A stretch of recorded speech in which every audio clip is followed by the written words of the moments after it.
Ladies and gentlemen, of course, you are welcome to the biggest entertainment show on the planet. Of course, I am your host to the most too much sauce on your screen, your favorite boy, Ife Uluwa Oshunkeye. And of course, you know how we do it on the show. We bring you the dope narrations, dissections, and of course, analysis of the biggest entertainment show. Like, you know, I never do the show alone. I always prefer to do it with the beautiful girls, but of course, I've got my brother by my side today, and he's here to support the team. Always. What's going on, man? I'm good, bro. What's going on? It's been a while, Lou. You just left me on this show. What's happening now? Like that, you know. See, women. They said it's good for a woman to always be. It's behind every successful man. Very good. So you having women around you is always good to be back on the show. Yeah, it's good to be back. It's good to have you back as well. Happy New Year, of course. Yes, we have said. So maybe you should tell the viewer. Happy New Year to our fans, our viewers, and everybody, our lovers, our friends, and family. We're excited to be before your faces today.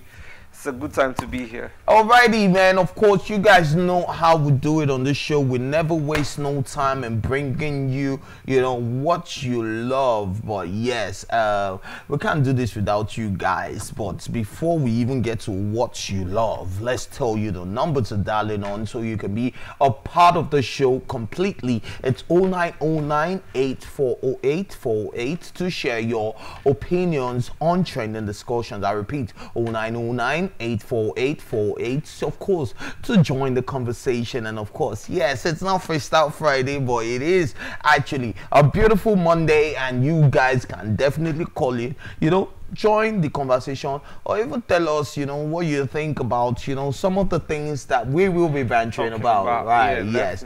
Alrighty, man. And it's business as usual, but before we get to business as usual, there's a weekend recap. And of course, Ubi Franklin gets dragged for getting Ifeanyi tattooed on his wrist. Okay, is that wrist?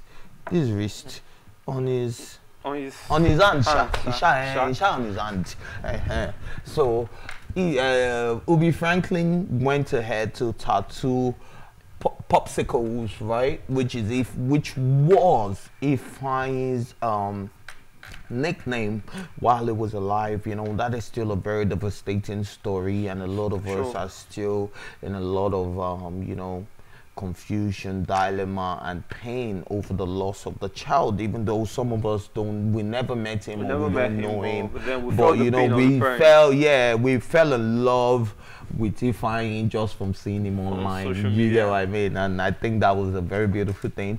And Ubi Franklin, who was, you know, very famous for being around the family a lot and all of that, went ahead to, you know, tattoo that on his hand. And you know, yeah, it was dragged. What's your take on that? Well, I feel it's too much for him to do, knowing for a fact that he's not the father of the child, or I wouldn't. Well, he was close to the boy and to the family, but then it's too much. I feel if it's a Davido or a Choma, it's cool. It would have been accepted, but for me, Ubi Franklin, it's way too much. So me, I'm of the opinion that you don't teach people how to grieve. You don't tell people how to grieve. You don't tell people how to go through things. Now, I mean, okay, so I'm close to a lot of uncles that are not my father. True.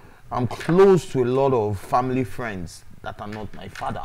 You understand? Like, I'm very Femi Additional, of course, the media person to President Buhari, is one of the people. And every time I come into the room, and that would never leave my head.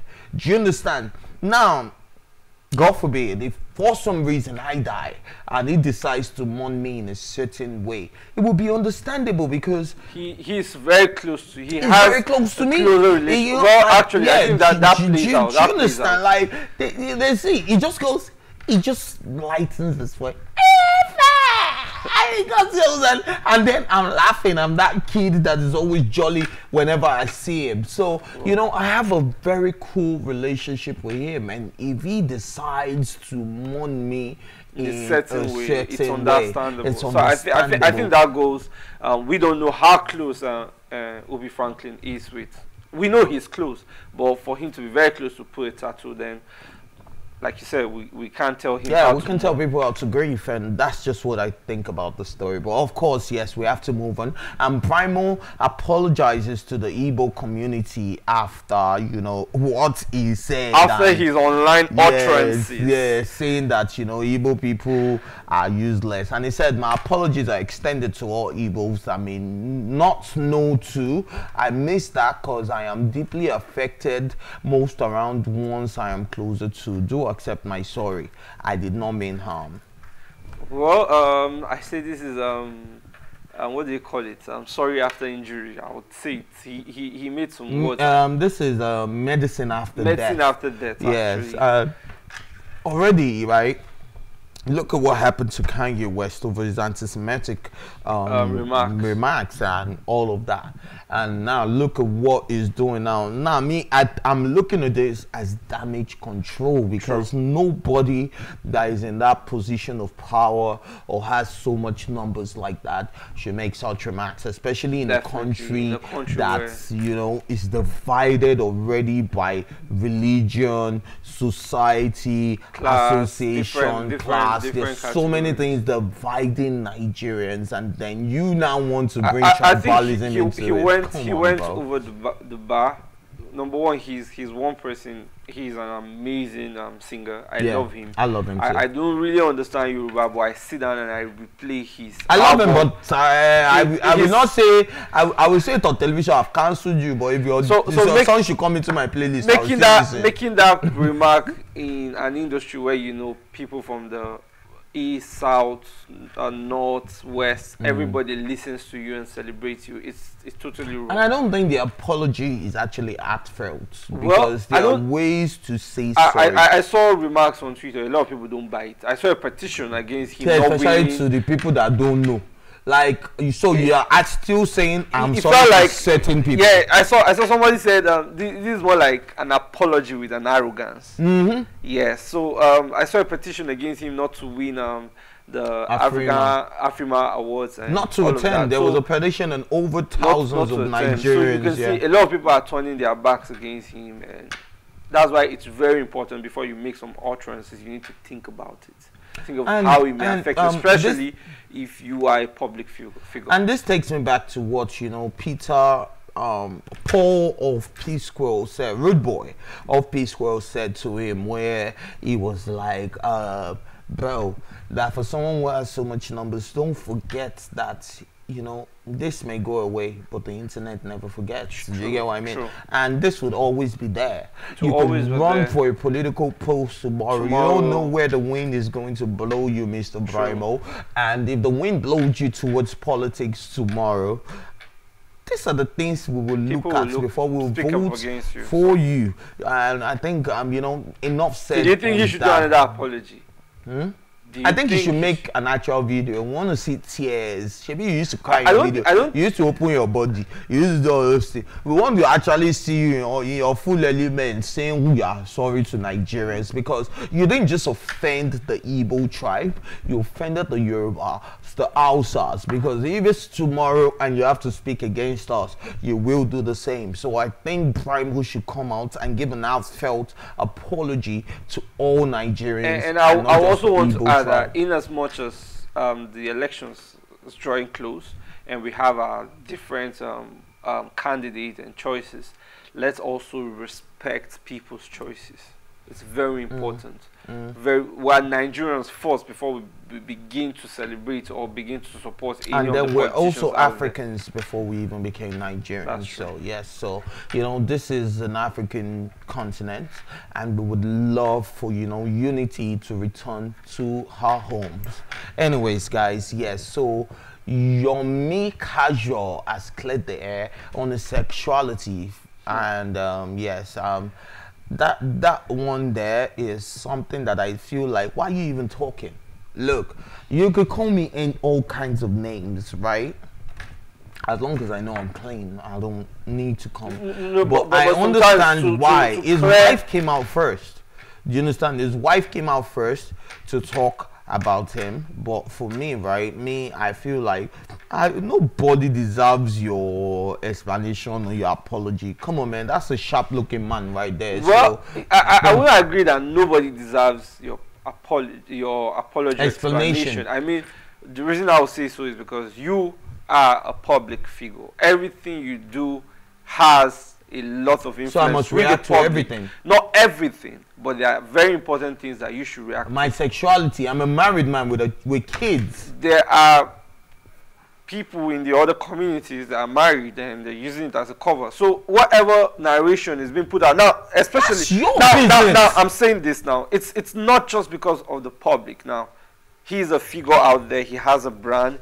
He's an designer. image for other brands. He's an ambassador to brands out there.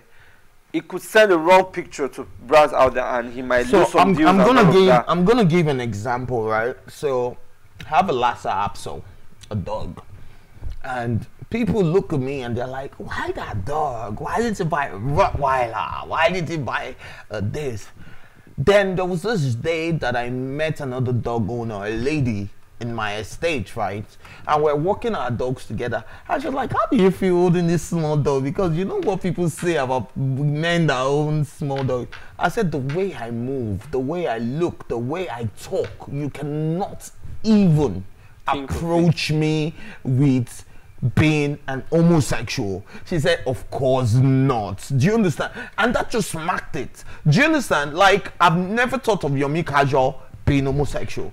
Because I see him, I've met Yomi Casual several times. I appreciate his works. I love the way, and I have never associated. It's very okay for him to come out to clear the air, because people would always want to call. We have a caller. Oh, okay. We lost that caller, but we need to, move on to the next story. So, of course, depending on how you move and how you act and your association as well, and what that means is that they cannot offer you what you don't deserve.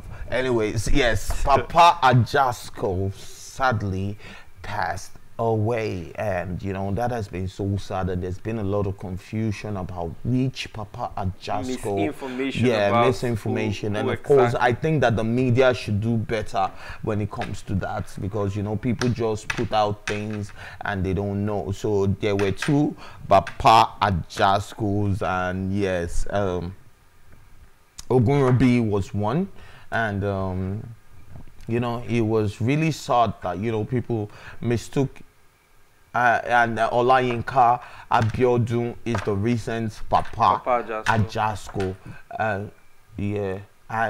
And yes, he isn't dead, but a lot of people mistook it.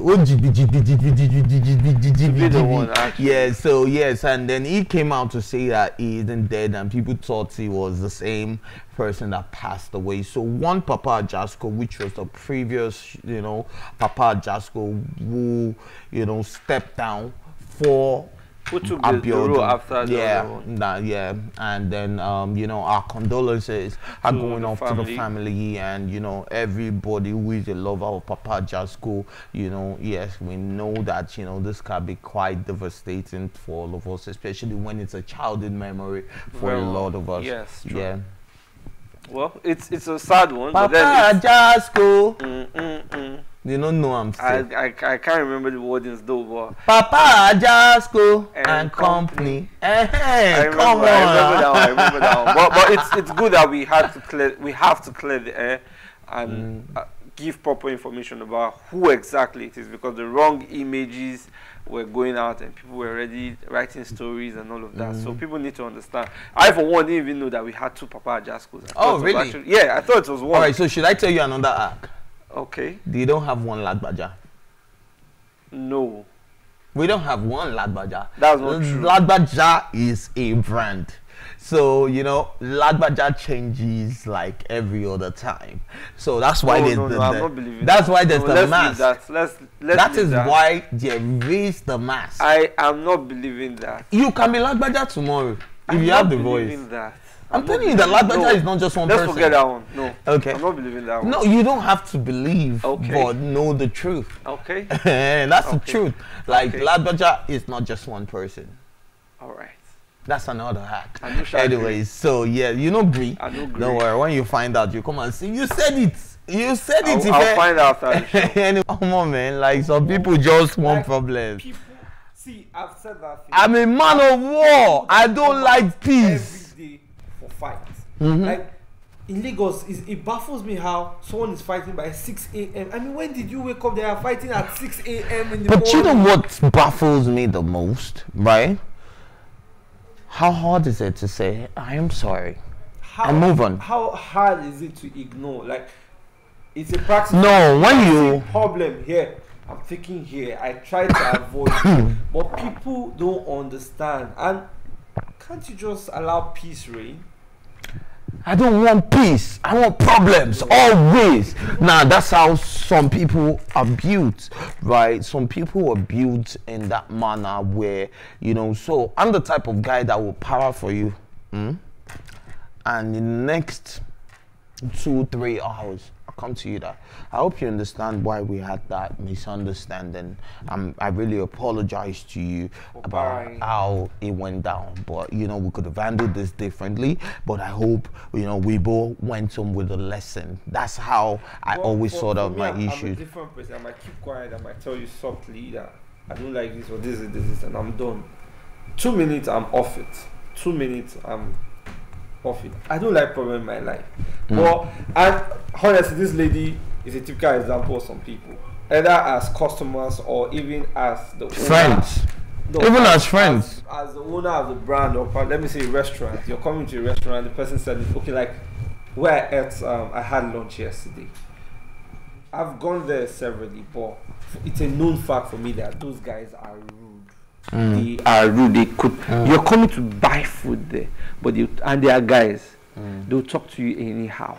They will answer you anyhow.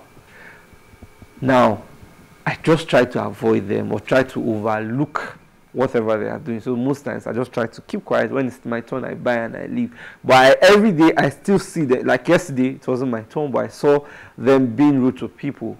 At a point, a lady answered them. So there are people that are naturally like that. They always look out for trouble. I think it gives them the energy. It brings them alive when there's problem. And see the way the woman would just say, thank you for the fight. Anyways, guys, of course, it is on Monday, and what do we do on Mondays? We have our man crush Mondays, and of course, our man crush this Monday. It's innocent Uja Edibia, born 18th September 1975, known by his stage name To Baba. He's a Nigerian singer, songwriter, record producer, entrepreneur, and philanthropist, noted for his vocal range, lyrical depth, and longevity. He is widely regarded as one of Nigeria's greatest musicians of all time. He is most influential for the rise in popularity of Nigerian pop music in the 2000s, and his solo debut album, Face to Face, with the smash hit You Are My African Queen. The love my dreams, you take me where I never been. You make my good thing gani. Oh. Of course, you guys know that song. Of course, it also got featured in the famous Hollywood movie Fat Girls. And of course, yes, Nigerian music amongst Africans on the continent and in diaspora. Prior to July 2014, it went by the stage name Two-Face Idibia. To Baba is the first winner of MTV EMA Best African Act category in 2005, and is one of the most awarded Nigerian musicians in history. Your man crush every day. What are you talking about? Yeah, you know, you see, honey. Anyways, man, yes, big shout out to man like Two-Face Idibia. You know, Two-Face has done so much for the entertainment scene in Nigeria, and is one of those artists that, you know, we appreciate. And yeah, but what's the biggest thing that, you know, when you hear Two-Face, what's the first thing that comes to your head? First thing that comes to my head is success. He's one of the most consistent, brilliant. You're the first person that has answered that question intelligently, because what most people say is, you know, the multiple women, the multiple kids, and all of that. And I think you are the first person. I mean, even the kids is success. Yeah, even the kids is success. Yeah, I mean, you can afford them. You can afford to do it. But looking at his career from the moment they started Plantation Boys and how he's still relevant till date. I remember watching him one time, and he said something about if he puts his picture on an empty CD, it will still sell, and that is real value. That is real influence. Two-Face has. He's spanned out years in the music industry. He's inspired a lot of artists we have today. So, man, I think. What else can we say? We celebrate him. We appreciate Two-Face. We celebrate Two-Face Idibia. We celebrate, you know, how much you've done for the entertainment industry and how you have been, you know, a driving force in the African music industry. But of course, it is business as usual on TeaTime, and we are getting into the first story of the day. And human rights activist Aisha Yesufu has asked Nigerians not to be unnecessarily triggered when the topic of divorce springs forth. She gave the advice following the viral video of actress Doi coming open about being officially divorced from ex-husband Patrick Doi. Talking to her Twitter handle, Aisha advised that personal happiness should be prioritized above marital longevity. We should learn to be comfortable with divorce. The longevity of a marriage should not be the price. The price should be happiness, fulfillment, and mental well-being of the couple involved. Where it is no longer optimal, people can decide to go their separate ways and be happy. All right, very so correct. I don't know if you can let me start on this one, because I had Patrick Doi seated where he was sitting, and when there were rumors of the divorce, I'm talking about way back in 2020. Now it wasn't even 2021. Sorry, apologies. 2021. Is it 2021? Yes. I had Patrick Doi seated right there. And I asked him a question, being a journalist, and I asked him, "Sir, are you still happily married?" And he looked at me. It went viral, actually. He went on Insta blog, you know, people picked it up and said several things. And he said, "It is beneath you to ask me that questions. Even older journalists cannot ask me that question." And look at what is happening now. Well, people cover up things by trying to be defensive. So it could be a defensive mechanism by him asking you that, and probably naturally he wouldn't have expected you to go that way. You know, probably maybe he expects that jiggy exciting question. So I think Aisha Yesufu made a huge point there, in as much as we grew up in a society or in an environment that doesn't speak divorce, but happiness, commitment, love, it's all that should be paramount in a marriage.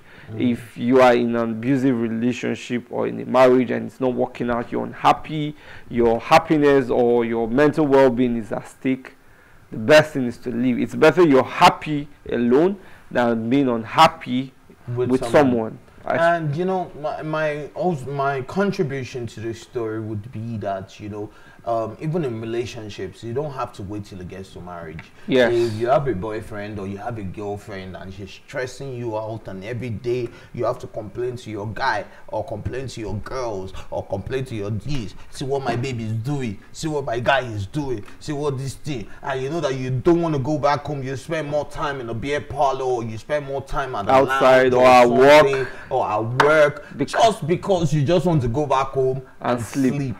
It doesn't make sense. And you're hurting yourself. You're not hurting no one else. Your mental health would deteriorate. Your mental health is going to be dead. Your social life is going to be dead. Your friendship with your spouse is going to be dead. Your thinking, your ability to be the best version of yourself is going to be dead. So, you know, I solidly. And it's going to affect everything, even your performance at work. It's going to affect it because you wouldn't be performing optimally. I mean, when you see a happy man or a happy person at work, you simply know that this person is carrying the joy or the happiness from home. You understand? Sometimes there's this joke. Sometimes when someone is angry, your wife vex you, your husband vex you this morning. You get that kind of thing that, you know, when you see people coming to work and they're like, good morning, and they have this glow, and they have this, you be like, oh my, like, last night was good. That kind of thing. I mean? Like, yes, it happens all the time, and I think, you know, people should start imbibing that thought, you know. But do you think divorce rate is increasing now in our society? I think people are becoming more aware of the things that they want rather than the things that their partners want. And I think that's a good thing. The moment you are beginning to become aware of the things that make you happy, the things that give you fulfillment, you know, you stop looking outside love. So love is a box. And when you're in love, you need to think outside the box. Now, you are in a box. Do you understand? But think outside of the box. That box. So I sort of understand. For marriages, I want to say,